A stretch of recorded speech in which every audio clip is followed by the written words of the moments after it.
40ാമത്തെ episodic എല്ലാ ശ്രോതാക്കൾക്കും സ്വാഗതം.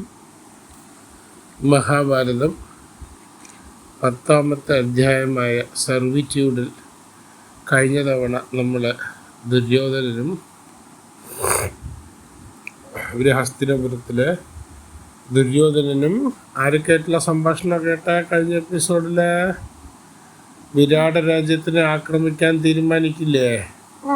വിരാടന്റെ രാജ്യമായ മത്സ്യരാജ്യത്തിനെ ആക്രമിക്കണം എന്നിവർ തീരുമാനിക്കും.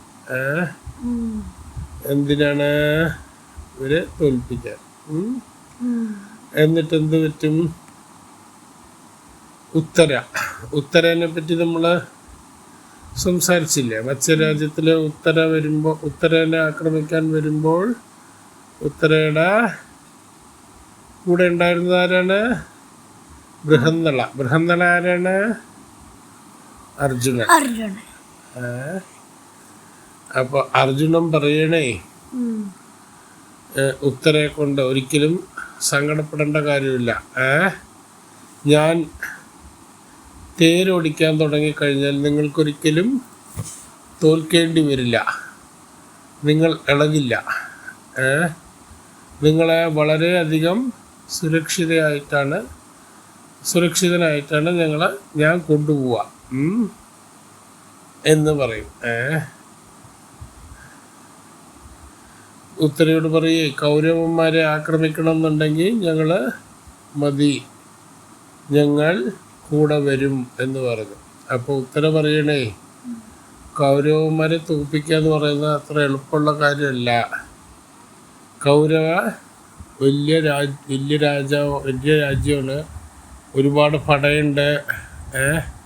അതുപോലെ കർണനെ പോലെയൊക്കെ ഒരുപാട് കഴിവുള്ള ആൾക്കാരുണ്ട്. അപ്പം നമ്മളെങ്ങനെ യുദ്ധം ചെയ്തിട്ട് ഇവരെ തോൽപ്പിക്കുക എന്ന് ഉത്തര രാജകുമാരൻ ബൃഹന്നളയോട് പറയാണ്.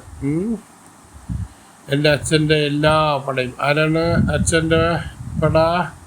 വിരാട രാജാവ്. വിരാടൻ്റെ മകനാണ് രാജകുമാരനായ ഉത്തര.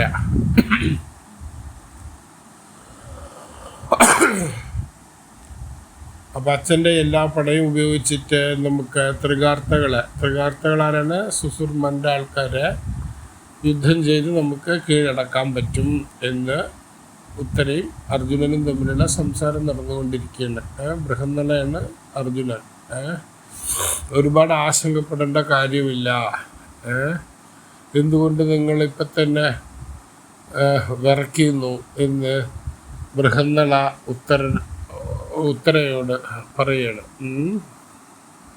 അപ്പോൾ ഉത്തരയ്ക്ക് ഭയങ്കര സംശയം. ഇത്രയും ശക്തമായിട്ട് ഇത്രയും നല്ല രീതിയിൽ സംസാരിക്കാൻ ഒരു മഹാരാജാവ്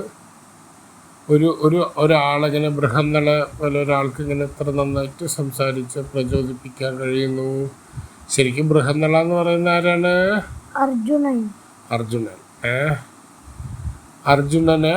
അർജുനനാണ് ഈ പറഞ്ഞ ഉത്തരയുടെ കൂടെ നിൽക്കുന്നത്. കാരണം വിരാട രാജ്യത്തിലല്ലേ ഇവർ നിൽക്കുന്ന. അങ്ങനെ യുദ്ധം ചെയ്തുകൊണ്ടിരിക്കുമ്പോൾ പെട്ടെന്ന്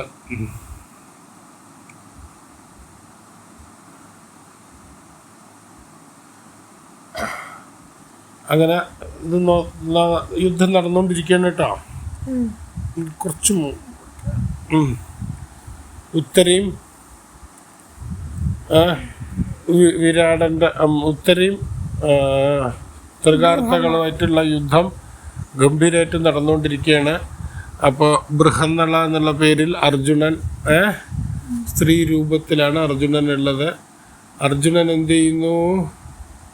തേരോടിച്ചുകൊണ്ടിരിക്കുകയാണ്. ഉത്തര രാജകുമാരൻ്റെ തേരോട്ടിക്കുന്നത് അർജുനനാണ്. അപ്പോൾ ഒരു സാഹചര്യത്തിപ്പോൾ യുദ്ധം നടന്നുകൊണ്ടിരിക്കുകയാണ്. അമ്പ് ചെയ്തിങ്ങനെ ഭയങ്കര അമ്പ് അങ്ങോട്ടും ഇങ്ങോട്ടും പോയിക്കൊണ്ടിരിക്കുകയാണ്. ആ സമയത്ത് പെട്ടെന്ന് ഉത്തര പറഞ്ഞു, എനിക്ക് യുദ്ധം ചെയ്യാൻ ധൈര്യമില്ല, എനിക്ക് പേടിയാവുന്നു, നമുക്ക് തിരിച്ചു പോവാം, ഇറങ്ങി ഓടി കളയാം എന്നുള്ള രീതിയിലാണ് പോയിക്കൊണ്ടിരുന്നത്. അപ്പോൾ അർജുനൻ പറഞ്ഞേ, നിൽക്കവിടെ. ഉത്തരയോട് പറഞ്ഞു, നിങ്ങൾ എന്ത് ചെയ്താൽ മതി? നിങ്ങൾ തേരോട്ടിയാൽ മതി, ഞാൻ യുദ്ധം ചെയ്തോളാം ഒന്നുകൊണ്ടും പേടിക്കണ്ട.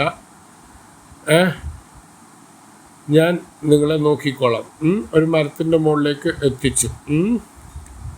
എന്നിട്ട് അവിടെ എത്തിയ ഉടനെ പറഞ്ഞു, മുകളിൽ കയറി. ഒരു മരത്തിൻ്റെ മുകളിൽ കയറാൻ വേണ്ടി അർജുനൻ ഉത്തരയോട് പറയും. ആ മരം എന്ന് പറയുന്ന ശരിക്കുള്ള ഭൂമിയിൽ പതിച്ചു നിൽക്കുന്ന മരമല്ല. അപ്പോൾ ഒരു ചത്ത ശവം പോലെ എന്തോ ഒരു സാധനം അവിടെ വീണ് കിടക്കണ, ആ മരത്തിൽ കിടക്കുന്ന കണ്ടു. അപ്പോൾ ഒരു ക്ഷത്രിയനെ കൊണ്ട് ഇങ്ങനെ ചെയ്യാൻ പറ്റുമോ? ഒരു ചത്ത് കിടക്കുന്നതിൻ്റെ മുകളിൽ കയറി നിന്ന് യുദ്ധം ചെയ്യാൻ പറ്റുമോ? എന്താണെന്ന് പറയുമ്പോൾ അർജുനൻ പറയണേ, അതൊരു ശവം അല്ല, ഒരു ചാക്കാണ്. അത് ആൾക്കാർ അടുത്ത് പോവാതിരിക്കാൻ വേണ്ടി മനഃപൂർവ്വം ആരോ ഇങ്ങനെ കെട്ടിത്തൂക്കിയിട്ടിരിക്കുകയാണ്. ഇങ്ങനത്തെ ചാക്കുകളിൽ പാണ്ഡവന്മാരുടെ എല്ലാ പടകളും ഉണ്ടാവും, എല്ലാ ആയുധങ്ങളും ഉണ്ടാവും. മുകളിൽ പോയിട്ട് ആ മരത്തിൻ്റെ മുകളിൽ കയറിക്കഴിഞ്ഞാൽ നിങ്ങൾക്ക് കുറേ ആയുധങ്ങൾ കിട്ടും. കാരണം അത് പാണ്ഡവന്മാർ സ്വരൂപിച്ച് വെച്ചിട്ടുള്ള ആയുധങ്ങളാണ്. മറ്റാരും അതിൻ്റെ മുകളിൽ കയറി എടുക്കാതിരിക്കാൻ, മരത്തിൻ്റെ മുകളിൽ കയറി എടുക്കാതിരിക്കാൻ വേണ്ടി ഒരു ശവത്തിനെ പോലെ ഒരു സംഭവത്തിന് ആ മരത്തിൻ്റെ മുകളിൽ തൂക്കിയിട്ടിട്ടുണ്ട്. അപ്പോൾ രാജകുമാര, അർജുനൻ പറയണേ, വേറെ വഴിയൊന്നുമില്ല, വേഗം മരത്തിൻ്റെ മുകളിൽ കയറിയിട്ട് ആ ആയുധങ്ങൾ എടുത്തു തുടങ്ങിക്കോ ആയുധങ്ങൾ എടുത്തിട്ട് എൻ്റെ കയ്യിൽ തന്നാൽ മതി എന്ന് പറഞ്ഞു. അർജുനൻ്റെ ആയുധത്തിൻ്റെ പേരെന്താണ്? അർജുനൻ്റെ അമ്പിൻ്റെ പേരെന്താണെന്നറിയോ കുട്ടാ? അർജുനൻ്റെ അമ്പിൻ്റെ പേരാണ് ഗാണ്ഡീവം. ഗാണ്ഡീവം എന്നുള്ള അർജുനൻ്റെ ആയുധം ആ പറയുന്ന ചാക്കിൽ നിന്ന് അർജുനൻ പുറത്തേക്കെടുത്തു. ഇതാ നല്ല യുദ്ധം നടക്കണം കേട്ടോ കുട്ടിയെ, ഓർമ്മ. എന്നിട്ട് അർജുനൻ പറഞ്ഞു കൊടുക്കുകയാണ് ഉത്തരയോട്, ലോകത്തിലെ ഏറ്റവും വലിയ, ഏറ്റവും ശക്തമായ, ഏറ്റവും കഴിവുള്ള ഒരു ആയുധമാണ് ഇത്. ഒരു അമ്പ് എയ്യുമ്പോൾ 100,000 അമ്പുകളാണ് ഇതിനകത്തുനിന്ന് പോവുക.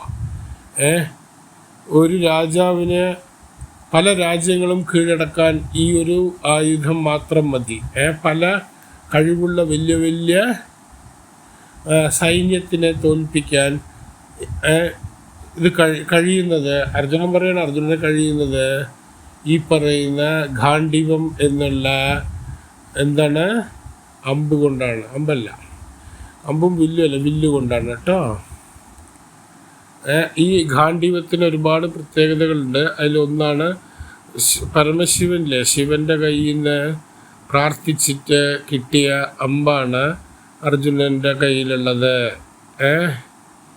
ഇതിനകത്തുനിന്ന് തീ പറക്കണ രീതിയിൽ യുദ്ധം ചെയ്യാൻ പറ്റും. ഇതിനെക്കാട്ടിലും ശക്തമായിട്ടുള്ള ഒരു ആയുധം ലോകത്തിൽ ഒരിക്കലും ഉണ്ടാവില്ല എന്ന് അർജുനൻ ഉത്തരയോട് പറയാണ്. ഇത് കേട്ടതും ഉത്തര അന്തം വിട്ട് നോക്കി നിൽക്കുകയാണ്.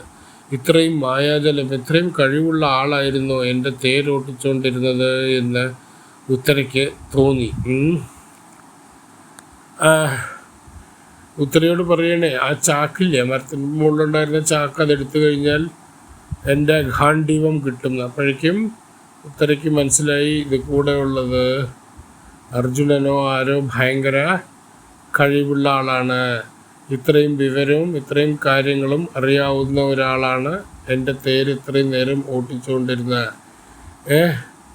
എവിടെയുണ്ട് എവിടെ പോയി മറ്റേ കഴിവുള്ള ആയുധങ്ങളൊക്കെ, എവിടെ പോയി എന്ന് അർജുനൻ മറ്റു ശത്രുക്കളോട് ചോദിക്കുകയാണ്. ആ ശത്രുക്കളെന്ന് പറയുമ്പോൾ ത്രികാർത്തൻ്റെ ആൾക്കാരോട് ചോദിക്കുകയാണ്. അപ്പോൾ ഈ ഭയന്നുകൊണ്ടിരുന്ന, പേടിച്ചു കൊണ്ടിരുന്ന ഉത്തര ധൈര്യം വന്നു തുടങ്ങി. അർജുനൻ പറയണേ, ഈ ചാക്കിൽ നിന്ന് ഞാൻ ഗാണ്ഡീവം എടുത്തു കഴിഞ്ഞാൽ മറ്റുള്ളവർക്ക് ആർക്കും തന്നെ നിങ്ങളെ തോൽപ്പിക്കാൻ കഴിയില്ല എന്ന് അർജുനൻ പറയണം. ഇത് കേട്ടതും ഉത്തരയ്ക്ക് ഭയങ്കര ധൈര്യം വന്നു. ഉത്തരയ്ക്ക് എന്തുകൊണ്ടാണ് ധൈര്യം വന്ന? ഉത്തരയുടെ കൂടെയുള്ള ഇത് ആരാണ്? ഭയങ്കര കഴിവുള്ള ഒരാളാണ്. അതിപ്പോൾ അർജുനനാണെന്ന് അവർക്ക് മനസ്സിലായിട്ടുണ്ട്. എന്നാലും അർജുനൻ എന്ന് പറയാൻ പറ്റില്ല, അർജുനൻ്റെ എല്ലാ കഴിവുകളും ഉള്ള ഒരാൾ എന്നുള്ള രീതിയിലാണ് അവർ മനസ്സിലാക്കിയിരിക്കുന്നത്. ഇപ്പോൾ നമുക്ക് വേണമെങ്കിൽ ആരെ വേണമെങ്കിലും തോൽപ്പിക്കാം. ഇന്ദ്രൻ്റെ തേരാരറിയോ ഓട്ടിക്കണ? ബട്ടാലി. ഇന്ദ്രനുമായിട്ട് നമുക്ക് വേണമെങ്കിൽ യുദ്ധം ചെയ്ത് നമുക്ക് ജയിക്കാൻ പറ്റും എന്ന് ഉത്തര മനസ്സിൽ ധൈര്യം വന്ന ഉടനെ അർജുനനോട് പറയുകയാണ്.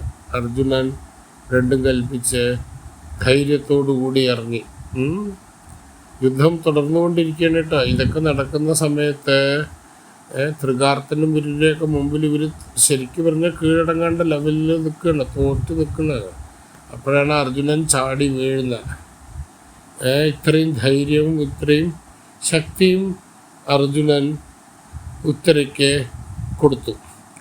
എന്നിട്ട് തേരിൻ്റെ മുകളിൽ കയറി അർജുനൻ ഒരു ശക്തനായി നിന്നിട്ട് പറഞ്ഞു, ഇനി ഞാൻ പറയുന്ന പോലെ, ഞാനാണ് സേനാധിപതി, സൈന്യം നോക്കുന്നത്, ഞാൻ പറയുന്ന പോലെ മുന്നോട്ട് പോവുക,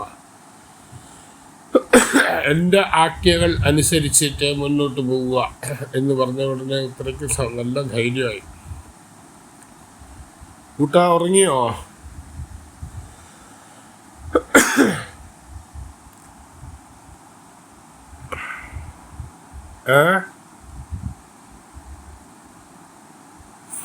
എൻ്റെ ശംഖ് ഞാൻ ഊതുമ്പോൾ എന്തു പറ്റും? അർജുനൻ പറയണേ, when my conch is blown, it sounds always makes my enemies tremble, but you are no enemy, be calm. Arjunan എടുത്ത് ശംഖ് ഊതുമ്പോൾ ശംഖൂതന ശബ്ദം കേട്ടിട്ട് തന്നെ ശത്രുക്കൾ വിറയ്ക്കും. പക്ഷേ ഉത്തര, നീ എൻ്റെ ശത്രുവല്ല, അതുകൊണ്ട് നീ പേടിക്കണ്ട. അപ്പോൾ ഉത്തര പറയണേ, ഇത് സാധാരണ ഒരു ശബ്ദമല്ല. ഈ ശബ്ദം കേട്ടാൽ ഭൂമി തന്നെ കുലുങ്ങുന്ന പോലെയുണ്ട്. മരങ്ങളൊക്കെ പുഴങ്ങി വീഴുന്നുണ്ട്. പക്ഷികളൊക്കെ കാറ്റത്ത് പറക്കാൻ തുടങ്ങി. പരുന്ത് ആകാശത്തിൻ്റെ മുകളിലെത്തി. ചെറിയ പക്ഷികളൊക്കെ തളർന്നു വീഴാൻ തുടങ്ങി. എന്താ ചെയ്യുക എന്ന് പറഞ്ഞപ്പോൾ അർജുനൻ പറയുക, ധൈര്യത്തോടെ എണീച്ച് നിൽക്കൂ, നിനക്കൊന്നും സംഭവിക്കില്ല. നിൻ്റെ കുതിരകളും നിങ്ങളുടെ ആയുധങ്ങളും ഞാൻ എടുത്തിട്ടുണ്ട്. ഞാനിപ്പോൾ ഈ പറയുന്ന ശംഖ് ഞാൻ ഊതാൻ പോവാണ്. എൻ്റെ ശംഖ് ഊതുന്നത് കേട്ടിട്ട് രണ്ടാമത് വീണ്ടും ഊതുന്നത് കേട്ടിട്ട് നിങ്ങൾ പേടിക്കേണ്ട കാര്യമില്ല എന്ന് അർജുനൻ പറയണം. അപ്പം ശംഖ് ഊതുമ്പോൾ എന്താണെന്ന് വെച്ച്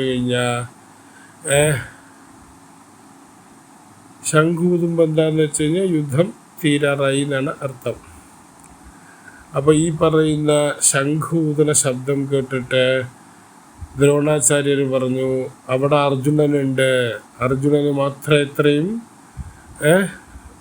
ശക്തമായിട്ടുള്ള ശംഖ് ഊതാനുള്ള കഴിവുള്ളൂ.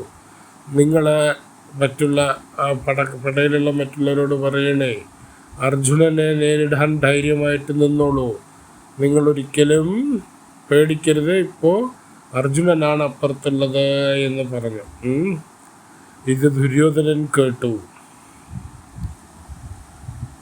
ഇപ്പോൾ ദുര്യോധനനും ദ്രോണാചാര്യരും സംസാരിക്കുകയാണ്.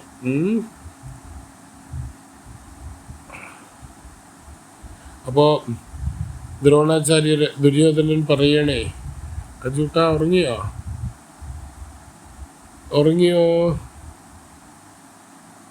അപ്പോൾ ഈ യുദ്ധത്തിൽ ദ്രോണാചാര്യർക്കും ദുര്യോധനനും ഹസ്തിനപുരത്തിലെല്ലാവർക്കും മനസ്സിലായി അർജുനൻ അവിടെയുണ്ട് എന്ന്. അർജുനൻ്റെ ശംഖൂതുന്നത് കണ്ടിട്ട് തന്നെ അവർക്ക് മനസ്സിലായി. ശംഖൂതുമ്പോൾ തന്നെ ശത്രുക്കളൊക്കെ വിറയ്ക്കും. പേടിച്ച് വിറയ്ക്കുന്നത് ഒരു അത്യപൂർവ സംഭവങ്ങളല്ലേ. പേടിച്ച് വിറപ്പിച്ചു അർജുനൻ, ശത്രുക്കളെയൊക്കെ പേടിച്ച് വിറപ്പിച്ചു. ഈ അധ്യായം ഇന്ന് നമുക്ക് ഇവിടെ അവസാനിപ്പിക്കാം. തുടർന്ന് ഈ യുദ്ധത്തിൻ്റെ ശക്തമായ ഭാഗങ്ങൾ നാളെ കേൾക്കാവുന്നതാണ്. ഇതുവരെ കേട്ടുകൊണ്ടിരുന്ന എല്ലാ ശ്രോതാക്കൾക്കും നന്ദി, നമസ്കാരം.